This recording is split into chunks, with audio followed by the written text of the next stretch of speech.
मान लो कोई व्यापार में अगर तकलीफ हो, कमाई अच्छी नहीं हो रही हो, व्यापार नहीं चल रहा हो, तो निवेदन करूंगा कि किसी के चक्कर में मत पड़ना, कहीं जाकर पूछना मत ही। केवल देव उठनी एकादशी के दिन, जो अभी आने वाली है कार्तिक के महीने में देव उठनी एकादशी, इस दिन एक सिक्का, जब रात्रि को आप तुलसी जी की पूजन करें, ठाकुर जी की पूजन करें, एक सिक्का उसको नीचे रखकर उसको भगवान को विराजमान कर तुलसी माता या शालिग्राम जी को विराजमान कर फिर पूजन करें। सुबह ब्रह्म मुहूर्त में 4 बजे जब आप देवता को उठाएं, वहां पर जब लीपन करें और उठाने जाएं, उस गन्ने की झोपड़ी के अंदर तो वो सिक्के को अपने पल्लू में डालकर हल्दी की कटोरी में भरकर दुकान में, व्यापार में, व्यवसाय में रख दे। अगली एकादशी तक बताना जरूर कि कितना लाभ मिला, कितना कमाया आपने, सूचना जरूर देना हो, बताना जरूर कि कितना प्राप्त हो। क्यों? क्योंकि नारायण जब देव उठनी एकादशी पर उठते हैं, जब मेरे भगवान विष्णु अपना चरण नीचे रखते हैं, तो एक कुबेर और दूसरी स्वयं लक्ष्मी भगवान के चरण को अपने हाथों में झेल लेती है। तो जिस स्थान पर आप देवता को उठा रहे हो, जिस स्थान पर आप भगवान की आराधना कर रहे हो, जिस स्थान पर आप भगवान को जगाने का प्रयास कर रहे हो, वहाँ आप अगर लक्ष्मी को विराजमान कर देंगे तो नारायण का चरण और लक्ष्मी दोनों कुबेर के साथ हमें प्राप्त हो सकते, हमें उसका फल प्राप्त। किसी लड़का और लड़की का विवाह नहीं हो रहा, 30 साल हो गए, 32 साल हो गए, 34 साल हो गए, लड़का लड़की का विवाह ही नहीं हो रहा, बहुत टेंशन है माता को। कोई मंगली है, कोई मांगलिक है, कंप्लेन रखो, कोई मांगलिक है, कोई मंगल है, संबंध हो ही नहीं रहा, बहुत प्रयास कर।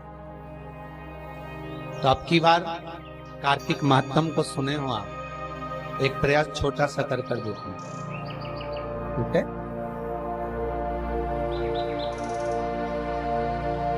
4 दिशा का स्मरण करिए, पूरब, पश्चिम, उत्तर, दक्षिण। हथेली पर आटे का दीप लगाइए, घी भर लीजिए और 4 बत्ती उसमें अलग अलग रख लीजिए। थोड़ा सा पीला चावल हल्दी में कर उसमें डाल दीजिए। जो लड़का और लड़की का विवाह करना उसी के हाथ में देना है। और देव उठनी एकादशी के दिन, जिस दिन देवता उठेंगे, जिस जगह पर तुलसी शालिग्राम का आप पूजन करते हो, गन्ने के नीचे, ईख के नीचे तुलसी का क्यारा रखकर पूजन करते हो, वहां पर भगवान शिव और भगवान नारायण का नाम लेकर उस दिए को रगवा दीजिए और वहीं पर हल्दी का तिलक उस लड़का या लड़की का कर दीजिए और उसके हाथ में थोड़ी सी हल्दी लगा दीजिए। महाराज 2.5 महीने 3 महीने तो बहुत हो गए, उस बच्चा और बच्ची का विवाह पक्का हो। महाराज श्रीमद् भागवत कथा कहती है, कार्तिक महात्म कथा है, तुलसी का क्यारा सौभाग्यवती नारियां जब जल का सिंचन कार्तिक महीने में करती है तो उसका सौभाग्यता का आनंद पाती है। तुलसी बता देती है कि आपके घर की दशा क्या है। बार बार जल डालने के बाद भी तुलसी सूख रही है, बार बार आप पूजन कर रहे हैं, पाठ कर रहे हैं, तो भी तुलसी के तल सूख रहे हैं। तुलसी बता देगी कि तुम्हारे घर में तकलीफ आने वाली है, कष्ट आने वाला है, सूख रही है। किसी ने जरूर कुछ ना कुछ ऐसा है कि इसमें घर में तकलीफ आई, तुमने लगाया फिर सूखी, फिर लगाया फिर। तुलसा महारानी बता देती है कि कष्ट है। और जिस गमले की तुलसा घेर घमोर हो, फलित तो हो, आनंद में हो, तो उस घर में फिर दुख नहीं आता, समृद्धि खुद बढ़ती चली। मौका मिले तो ज्यादा कहीं से ना लाओ तो गीता प्रेस गोरखपुर की पढ़ लेना, ठीक है? स्कंद पुराण में कार्तिक खंड को उतारना, और कार्तिक खंड को उठाकर पढ़ोगे तो उसमें यहां तक लिखा हुआ है कि मान लो अगर किसी नारी का बार बार अवर्षण हो रहा है, संतान तक नहीं हो रही है और बार बार बच्चा पूर्ण नहीं हो पाता, तो यही देव उठनी एकादशी के दिन उसी जहां पर तुलसी और शालिग्राम जी का मंगल विवाह हुआ है, पूजन हुई है, देव उठे, और जब हम भगवान को देव उठाने के समय पर पूजन कर रहे हो तो वहीं का एक बेर, क्योंकि उस समय पर बेर आ जाता छोटा, वो पूजन में रखा था, वही बेर उस बहू की झोली में डालकर उसको वहीं पर बिठाकर खिला दीजिए महाराज। बच्चा कभी अधूरा पैदा नहीं होगा, पूर्ण बच्चा ही पूर्ण, अधूरा नहीं हो सकता, अपंग नहीं हो सकता, कम उम्र का पैदा नहीं हो सकता, पूर्ण उम्र लेकर ही पैदा। शिव पर चढ़ा हुआ बेर शिवरात्रि पर जो चढ़ता, राम जी ने लक्ष्मण जी को जो संजीवनी दी थी, वो संजीवनी ठीक है क्या? संजीवनी जब शबरी मिली, बेर चक्कर राम जी को देती है और राम जी ने एक बेर लक्ष्मण को दे दिया। लक्ष्मण को लगा बताओ ये बेलनी का जूता खाऊंगा, लक्ष्मण ने फेंक दिया। अब लक्ष्मण को शेषनाग, कोई चीज फेंकेंगे तो पास में थोड़ी ना गिरेगी, दूर 200 दूर जाकर गिर गया वो बेर। वो बेर जहां गिरा उसके पौधा उत्पन्न हो गया। जब शक्ति लग गई लक्ष्मण जी को, अब इसको क्या दिया जाए, तो सुषेण वेद कहते हैं जाओ संजीवनी ले। वही बेर की पत्ती जो लक्ष्मण ने फेंकी थी, वही बेर की पत्ती उठाकर मलकर दी गई। राम जी रोते रोते कह रहे हैं पहले ही खा लेता तो आज जरूरत ही नहीं पड़ती। एकादशी का व्रत कौन कौन देवता करता है? अग्नि पुराण, स्कंद पुराण स्पष्ट कहती है महाराज, भगवान विष्णु से लेकर लक्ष्मी जी ने नारायण से कहा आज एकादशी है, आप व्रत करेंगे? भगवान विष्णु बोले करने को तो कर लूं, मना नहीं, पर दिक्कत इतनी सी है, अगर मैंने एक दिन भी एक निवाला नहीं पाया तो संसार का ना जाने कितना जीव भूखा मर, कितना जीव।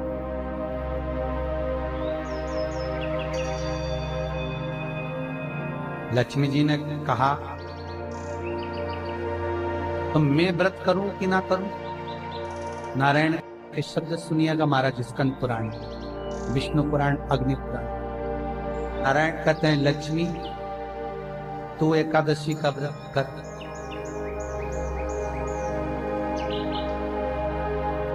मेरे करने से क्या फल होगा? भगवान विष्णु अपनी पटरानी लक्ष्मी से कहते हैं, अपनी धर्मपत्नी से कहते हैं लक्ष्मी, नारायण अगर एक क्षण खाया बिना रह जाए तो पृथ्वी पर अनाज उत्पन्न नहीं होता, जमीन पर जो बीज बोया जाता है वो बंजर हो जाता है। अगर नारायण ना खाए तो अन्न का भाग मिलता नहीं है। संसार का लोग जलचर, थलचर, वायुचर सब भूखे मर जाए। और लक्ष्मी अगर तू एकादशी का व्रत करेगी, अगर नहीं करती है तो जितने माताएं, जितने पुण्यवान जीव एकादशी का व्रत कर रहे हैं घर में तू प्रवेश नहीं करे। अगर तूने एकादशी का व्रत करा है और संसार का कोई मानव, चाहे जलचर हो, थलचर हो, वायुचर हो, जीव किसी भी तरह से अगर एकादशी का व्रत कर लिया है तो तू कम से कम उस घर में प्रवेश तो कर दे। इसलिए तेरा एकादशी का व्रत करना है।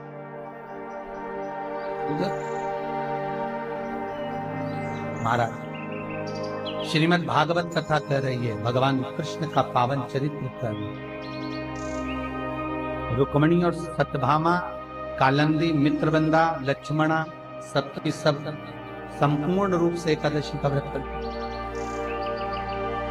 भगवान नारायण की यहाँ पद्मावती, श्रीदेवी, भूदेवी सब एकादशी।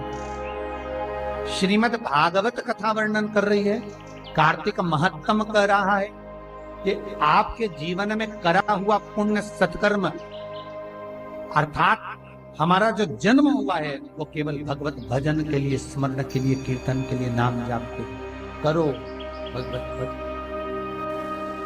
देखो हिंदू धर्म में कोई भी त्योहार ऐसा नहीं है जिससे फल ना लिए। कोई भी त्योहार हिंदू धर्म का ऐसा नहीं जिससे फल ना लिए। आप एक एक त्योहार का स्मरण कर लीजिए मान, बस आज के जमाने में त्योहार को केवल एक ढोंग बताया जाए। जैसे करवा चौथ का दिन आया तो कई प्रवचन करता, कई लोग जो प्रवचन देते हैं, कई हम लोगों ने भी सुना, कई की क्लिपिंग और व्हाट्सएप पे चलती है। कई लोग उसमें कह देते हैं कि उल्लू एक बार लक्ष्मी जी के पास गया और जाकर कहा हमारी पूजन नहीं होती तो लक्ष्मी जी ने कह दिया कि करवा चौथ के दिन। ऐसी जो क्लिपिंग बनती है गलत है।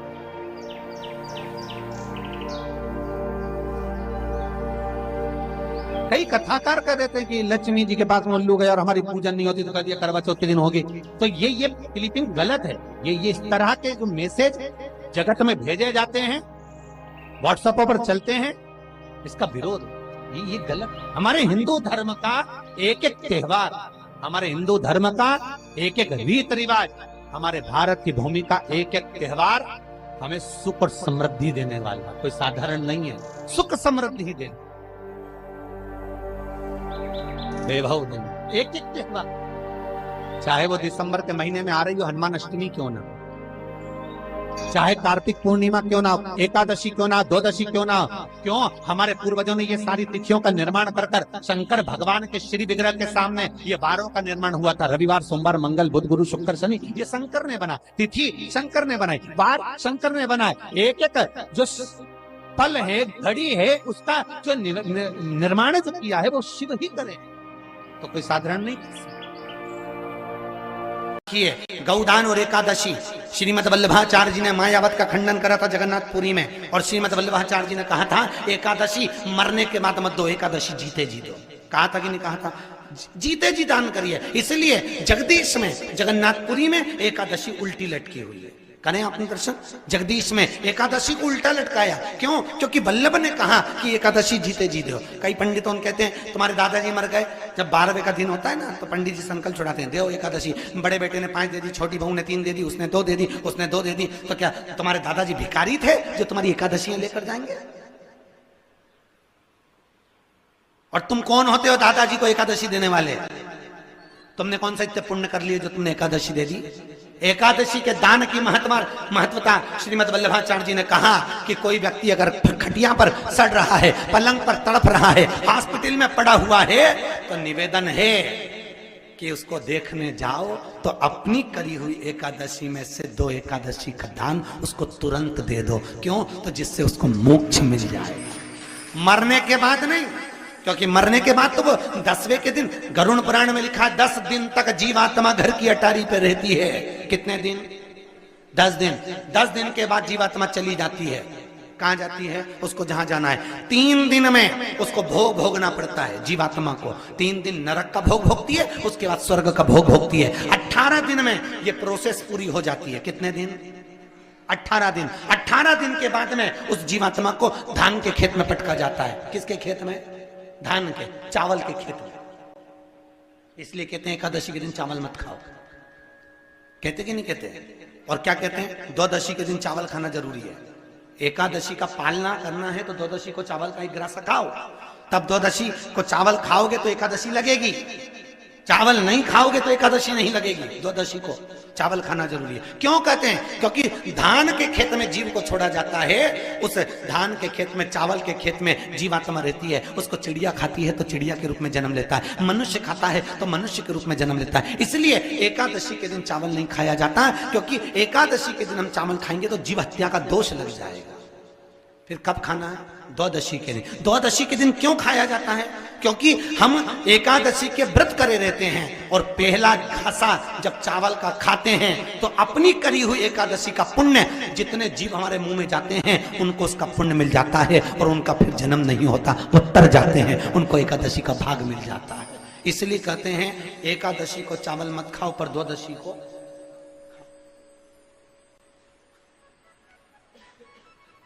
खाइए। 10 दिन तक जीवात्मा है, और आपने एकादशी कब दान दी? बोलो जम के। 12वें के दिन, 13वें के दिन आपने एकादशी का दान दिया, वो मिली उनको? अरे बोलो अच्छे से। आज देवउठनी एकादशी है। संपूर्ण भारत की भूमि पर, संपूर्ण विश्व में आज भगवान कृष्ण शालिग्राम जी भगवान और तुलसा मैया का मंगल विवाह हो रहा है। संपूर्ण विश्व में, पूरी भारत की भूमि पर पूरे सनातनी भाई बहन आज शालिग्राम जी के साथ में, लड्डू गोपाल जी के साथ में, भगवान नारायण के साथ में तुलसी जी का मंगल विवाह करेंगे। हम भी चाहते हैं कि आप भी मंगल विवाह करें, पर निवेदन है आप भी भीष्म पितामह जैसे आज भगवान से कह देना, भोलेनाथ मैं भी अपनी बुद्धि रूपी बेटी को तुझे समर्पित कर रहा हूं, इस बेटी को तुम ले।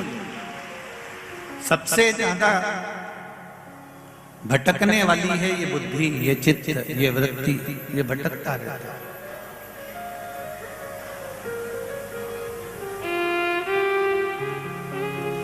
संत साधु सन्यासी तपस्वी साधक उपासक भजनों में हमेशा कहते रहते हैं, ये मन बड़ा चंचल है कैसे तेरा भजन करूं, जितना इसे समझाऊं उतना ही मचलता है।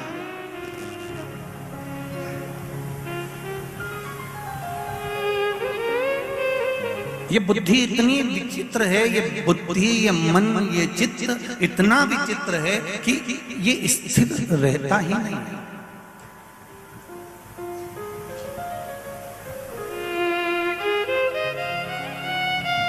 जब तक तुम्हारे लड़के से लड़की की शादी नहीं हो जाती, ऐसी कोई सास नहीं संसार की। यही एकादशी के दिन से जो व्रत साधना करना प्रारंभ करी थी वो सुख देने वाली थी। निवेदन है आपसे भी, कोई कार्य अटक रहा है, तकलीफ आ रही है, दुख है, लक्ष्मी नहीं आ रही, परेशान हो, 108 बेलपत्र की, जो बेलपत्र होते हैं उसकी, इसको छेद तो करते नहीं है सुई से, बेलपत्र की डंडी को बांधते जाओ 108 बेलपत्र की माला बना लो, और माला बनाकर भगवान शंकर के गले में, शंकर के शिवलिंग को जो चढ़ा देता है उसकी मनोकामना भगवान शंकर पूरी कर देते हैं। अट्टा एकादशी 108 बेलपत्र की माला बनाकर शंकर भगवान को समर्पित करी जाती है। माता लक्ष्मी ने भगवान विष्णु को पाने के लिए तुलसी की माला बनाकर समर्पित करी थी, जैसे सती ने शिव को पाने के लिए, कामना को पूर्ण करने के लिए। शास्त्र कहता है घर के बुजुर्गों को, घर के बड़ों को, जेठ जेठानी हो, सास ससुर हो, घर में जो तुम्हारी उम्र से बड़ा हो, उसको आज पीला फूल या पीली चने की दाल या पीला वस्त्र, कुछ भी पीली सामग्री आज घर के बड़ों को देना चाहिए। क्यों देना चाहिए?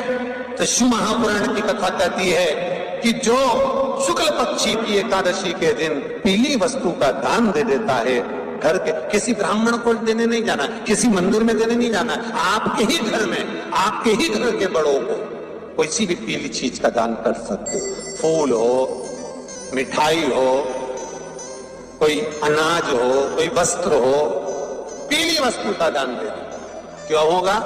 क्या होगा उससे?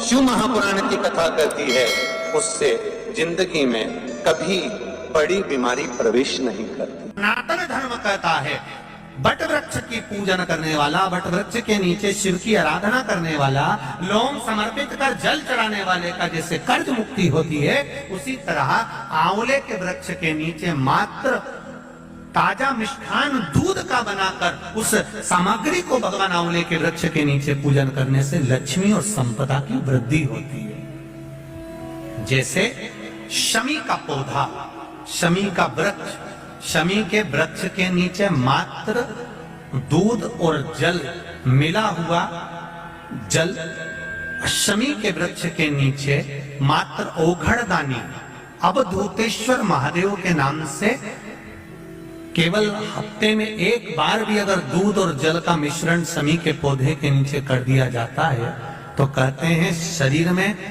बड़ी से बड़ी अगर बीमारी है, कहीं कैंसर जैसा रोग है या किडनी लीवर जैसा रोग है, कोई भी तकलीफ, कोई गांठ अगर शरीर में हो गई है, तो शमी के वृक्ष के नीचे दूध का जल थोड़ा सा हफ्ते में एक बार अवधूतेश्वर महादेव के नाम से समर्पित कर देने से रोग का निवारण होने लगता है, रोग थम जाता है और आगे नहीं बढ़ पाता और उसका इलाज चालू हो जाता है, सुख का अनुभव।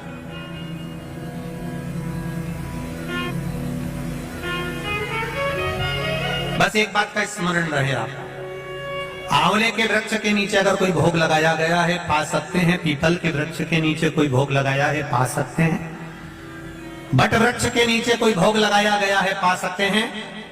जिस वृक्ष के नीचे भोग लगाओगे पालोगे, पर शमी वृक्ष के नीचे का जो भोग लगाया गया है वो नहीं पाया जाता। शमी वृक्ष का जो प्रसाद है वो आपको वहीं छोड़ना पड़ता है। शमी वृक्ष का प्रसाद वहीं छोड़, खाली ना जाता कोई खाली